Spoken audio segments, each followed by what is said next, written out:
Langsung jelasin aja ini ya. Nah, jadi kan dalam ide bisnis yang pertama kita itu ada ide terkait dengan desain karakter. Jadi di desain karakter ini itu kan itu kalau di jurusan kita ini rata-rata pada mikirnya di DKV itu cuma sekedar kayak gambar doang. Walaupun memang pada dasarnya itu ada banyak desain juga. Nah, jadi di sini milih yaitu terkait dengan ilustrasi atau desain karakter kayak gitu. Yang dimana kalau kita mikir nih industri sekarang terutama kayak industri game ataupun industri buku-buku cerita, nah itu semakin banyak tiap harinya. Jadi tentunya banyak pesaing juga, banyak industri yang mulai sekarang berkembang untuk bikin perusahaan terkait dengan ilustrator mencari ilustrator buat bikin desain karakter untuk game ataupun buku cerita. Nah ini jadi style yang digunakan pun kan beragam tuh, dari yang kayak style-style yang lucu kayak cerita anak ataupun yang tipe-tipe splash art buat game. Dan yang untuk di contoh layanannya sendiri, desain karakter itu biasanya yang pasti ada yang bagian karakter protagonis ataupun karakter antagonis dalam cerita, baik itu cerita di buku anak ataupun di visual karakter game. Dan untuk desain karakter pendukung itu termasuk poin yang termasuk penting, di mana pertama untuk membantu perkembangan ceritanya, baik itu cerita anak ataupun juga di lore cerita di suatu game. Dan untuk pelengkapnya juga di desain karakter sendiri itu biasa menerapkan beragam pose, ekspresi dan juga kostum untuk pengenalan atau ciri khas karakter tersendiri. Dan untuk di bisnis ini yaitu bisnis pengembangan desain karakter, yang pertama kita terkait di bagian di platform yang ilustrator itu biasanya ngepromosiin atau ngejual jasa mereka itu di platform antara yang 3 terpaling terkenal ini yaitu ArtStation, Dihes yang paling sering ditemuin yaitu Fiverr ini. Lalu adapun untuk website portfolio, di mana di sini kan ilustrator itu kadang bikin sendiri atau nyewa jasa desainer web buat bikin khusus web mereka sendiri, di mana ketika seorang mau beli jasa mereka itu otomatis mereka bisa langsung mengunjungi website ilustrator tersebut. Yang terakhir itu yang paling sering, terutama biasanya itu di kalangan artis-artis freelance, yaitu komisi karakter, dimana kalau ini cakupannya lebih umum. Misal orang itu kayak mau ngebikin atau minta desain suatu karakter, biasanya itu melalui komisi karakter ini. Jadi semisal ada orang yang mau komisi karakter atau minta bikinin karakter, itu bisa ke teman ilustratornya. Jadi nanti minta didesainin bagaimana konsepnya ataupun bentuk karakternya, itu bisa ditanyakan ke ilustratornya atau minta buatin sama ilustratornya. Dan untuk strategi promosi di bisnis ini, tentunya yang paling utama itu paling sering di media sosial. Terkait di media sosial sendiri itu biasanya ada di Instagram, biasanya itu para ilustrator juga sekalian buat ngisi portofolio mereka. Adapun Twitter, dan yang paling trending sekarang itu banyak ilustrator ataupun yang para orang yang hobi gambar itu ngepromosi di TikTok. Jadi semacam kayak video pendek, jadi orang-orang itu tertarik dengan promosi yang dibuat pertama di TikTok. Jadi orang itu yang biasa sering buat TikTok mungkin sekali bakal ketemu dengan ilustrator yang bikin art mereka yang lagi dipromosiin. Yang kedua ini memang ini sedikit jarang untuk strategi promosi dalam bisnis ini, cuman ini termasuk strategi yang cukup kuat untuk ngebangun suatu bisnis, yaitu kolaborasi dengan influencer ataupun youtuber yang biasa mungkin terkait dengan yang ngebahas-bahas cerita-cerita anak. Kalau kadang kita nemuin kalau ada youtuber yang mungkin suka kayak khusus ngedukasi anak-anak, itu mungkin bisa menjadi patokan atau kolaborasi dengan masing-masing anak, maksudnya masing-masing ilustrator. Jadi nanti dikerjasama buat suatu buku atau buku cerita anak tersebut. Dan yang terakhir itu ada komunitas online. Jadi para ilustrator itu biasanya pasti bakal ngebuat suatu komunitas, baik itu di berbagai macam jejaring sosial. Jadi mereka pasti punya suatu komunitas, jadi saling ngebantu satu sama lain, ataupun mungkin sesekali kolaborasi buat bikin suatu project. Dan berikutnya itu ada peluang, target konsumen, dan pesaing. Untuk peluangnya sendiri, karena mengingat sekarang itu terutama di industri game itu semakin banyak ketatnya persaingan, terutama di game indie ataupun game AAA, peningkatan konsumen juga semakin meningkat. Otomatis tiap industri game itu pasti nge-hiring atau mencari ilustrator yang memang telaten buat dikerjakan di perusahaan mereka. Dan alhasil dalam bisnis desain karakter ini tentunya tiap tahunnya pasti bakal meningkat juga. Nah, seperti contoh juga ini ada juga perminatan konten buku anak-anak, itu gimana kalau sekarang ini cukup jarang melihat banyak buku anak-anak yang ditemuin. Jadi otomatis mungkin bisa mulai dari kecil-kecilan buat ngebikin bisnis, buat meningkatin lagi buku cerita anak tersebut. Dan yang terakhir itu bisa juga lakukan dengan tren penggunaan karakter unik dalam branding, merchandise, dan konten digital. Dan untuk target konsumennya sendiri, itu yang pasti ya karakter developer game. Lalu bisa juga dengan penerbit buku anak-anak, yang pasti dengan style yang bisa nyesuaiin. Dan untuk pesaingnya sendiri, tentu di dunia ilustrasi atau desainer karakter ini, kita bersaing dengan freelancer yang lain, dimana semakin berkembangnya industri game ataupun desainer buku cerita anak-anak, tentunya semakin banyak juga pesaing di kalangan para ilustrator. Dan lalu yang paling termasuk bisa dibilang saingan terberat dalam bisnis ini, yaitu studio desain, dimana studio desain ini termasuk, apalagi yang sudah namanya udah besar, itu menjadi pesaing yang cukup kuat bagi pembisnis awal rilis. Jadi bisa dibilang cukup ketat juga dalam persaingan di bidang bisnis desain karakter ini. Dan yang poin berikutnya itu ada keberlanjutan dan tempat. Untuk keberlanjutan bisnis sendiri, itu ada terdapat 3, yaitu diversifikasi layanan, pengembangan IP, dan program berlangganan.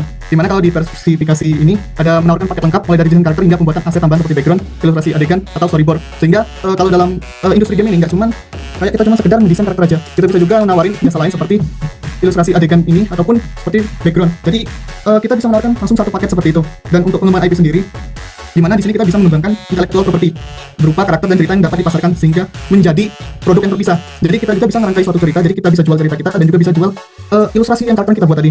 Dan yang terakhir adalah program berlangganan, di mana di sini para ilustrator atau yang penjual jasa itu bisa memberikan opsi berlangganan bagi perusahaan atau penerbit untuk mengakses desain karakter mereka secara berkala.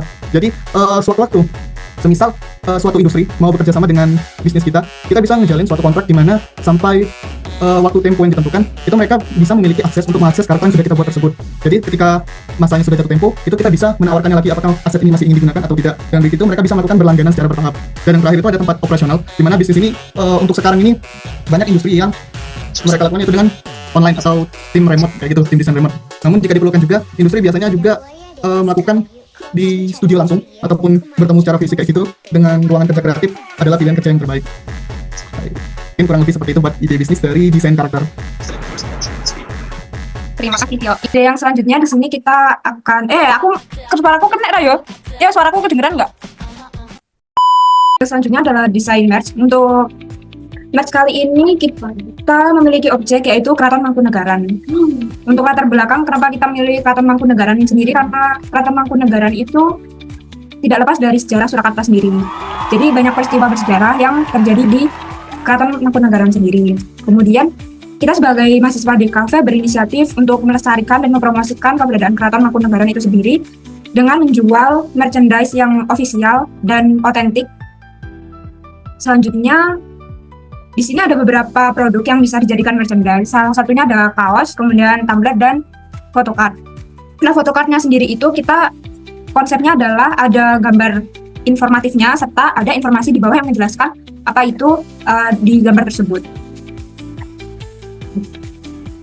Selanjutnya adalah keberlanjutan dari produk.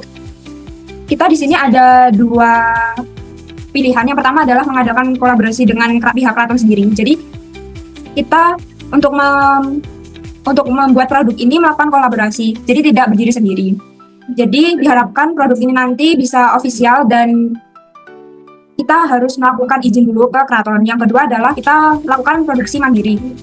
Karena penjualannya bersifat mandiri, jadi kami itu harus meminta izin dulu yang pasti, dan untuk penjualannya nanti bisa di media online dan offline. Kalau online bisa di Shopee atau di e-commerce lain, atau juga bisa menggunakan aplikasi seperti WhatsApp, Facebook, dan lain sebagainya. Kemudian kalau offline kita bisa berjualan di event-event yang ada di Surakarta seperti festival payung, festival jazz, dan lain sebagainya.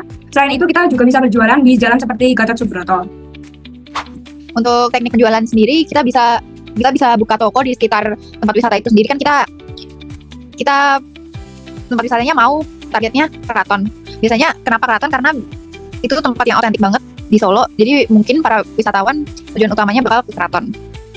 Buka gerai-gerai atau toko di sekitar sana, karena kalau mereka walk out, kalau mereka jalan keluar dari keraton, mereka bisa lihat merch-merch yang bakal kita jual gitu. Terus bisa partisipasi dalam event seperti festival atau pameran yang diadakan keraton. Itu biasanya ada di keratonnya sendiri atau di tempat-tempat sekitar situ. Itu kayak kolaborasi gitu sih. Biar ada kesempatan waktu ada pameran atau festival, kita juga bisa jualan merch, karena itu bakal wisatawannya bakal banyak banget. Terus menjual merchandise melalui e-commerce itu agar lebih banyak pembeli, menjangkau lebih banyak target pasar juga sih. Terus kemudian untuk poin promosi, kolaborasi dengan pengrajin lokal, dengan seniman lokal, mungkin bisa yang udah punya nama ya, mungkin kita bisa agar kayak kesannya kayak kalau produk misal skincare itu collab sama BA gitu, biar ada untung-untungnya satu sama lain juga. Menawarkan program loyalitas dan diskon itu tentu saja ya, semua orang suka diskon. Terus pemasaran cerita dengan menjelaskan kisah di balik setiap produk. Ini misal kita jual batik nih, ini bisa latar belakangnya nih apa, terus misal ilustrasi tokoh keraton, terus ceritanya gimana biar lebih menarik aja sih wisatawan biasanya suka yang otentik gitu kalau mengunjungi tempat yang tradisional. Lanjut. Oke, untuk peluang usaha ini cukup menjanjikan ya, karena keraton tuh menjadi salah satu tempat wisata tujuan utama wisatawan yang mau ke Solo gitu. Mungkin bakal banyak yang peminat, kayak kalau orang-orang ke Jogja pasti yang dituju buat tempat oleh-oleh tuh Malioboro ya, kayak gitulah. Next, untuk target konsumen kita umum bisa wisatawan, bisa warga lokal yang minat untuk merch dari kota mereka sendiri. Next, untuk pesaing pasti bakal banyak, karena tempat kota wisata tuh pasti bakal banyak yang kepikiran buat bikin oleh-oleh merchandise gitu ya. Terus kita bisa upgrade dengan desain merch yang mungkin lebih modern, mungkin yang lebih disukai sama banyak anak-anak muda, atau bisa juga kayak lebih beda lah dari yang lain. Karena kita di kafe juga, jadi kita memanfaatkan privilege kita sebagai anak di kafe.